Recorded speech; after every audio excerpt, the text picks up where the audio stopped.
you're watching the Clayway. If this video is helpful, please consider subscribing, clicking the notification, sharing my videos, and give me them sweet old thumbs up. If I'm able to help you, put on one of my sweet Clayway playlists in the middle of the night while you're sleeping. Turn the volume all the way down and let them playlists play from front to back. That's how we make money. If you know someone in need of a good automobile and you're from Western Michigan, we give good automobiles to hardworking, needy families. So, write a good email, send it out over to us, and we'll be able to help you out with that. What I'm going to show you in this video is super sweet and super trick. Remember, if anyone else can do it, I promise you, you can do it too. Okay, so if you've ever been working on a Chevy or Dodge, and they have these little caps on the end of the lug nuts, they tend to get stuck on there, and it is super stressful. But in a matter of seconds, I'm going to show you how to get them lug nuts out of your sockets.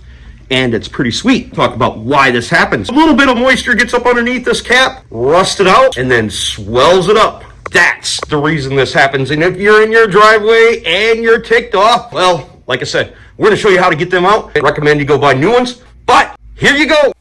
Here, if you have a lug nut stuck in the socket after you take it off, Al's going to show us how it's gotten out.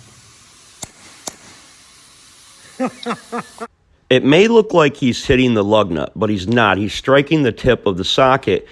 This works because it distorts the metal on the socket and pops the lug nut out. Do it again, Al. Do the next one. So we can show you that it's not a fluke. That's cool as crap. And yes, he is using the correct socket. Unfortunately, it doesn't fit any longer. Ooh, that one's toasty.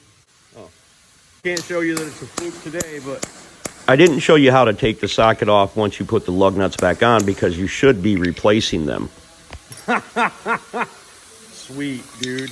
Or the socket and the lug nut right on the ground, and sometimes they'll pop out that way after a couple times. And worst case scenario, you can always find a trash can and just throw the whole damn thing away. And if for whatever strange reason none of that stuff works, which I know it will, do what you're always supposed to do. You're always supposed to carry a lighter, even if you're not a smoker. You never know when you're going to have to burn something down. This is Clay at the Clayway, Accurate Engines in Grand Rapids, Michigan. If you've got a question for me and it's automobile related and you need some help, look me up on Clay's AC and Auto Repair on the Facebook Messenger.